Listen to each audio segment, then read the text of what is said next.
Hapa unapopaona hapa ni Mufindi Campsite, Mufindi Golf Campsite.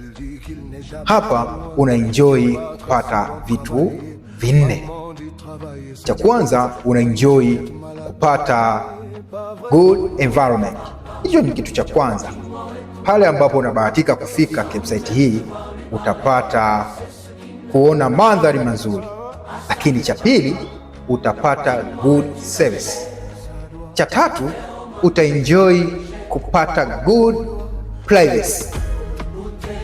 Lakini cha nne, utaenjoy kupata good security.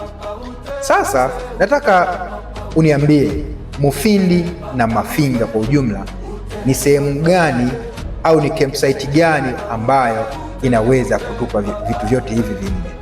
Nataka uniambie kwenye comment section kwamba kunayo campsite nyingine ambayo inapatikana Mufindi, inayopatikana Mafinga, ina vitu vyote hivyo ambavyo Mdamu umetutajia.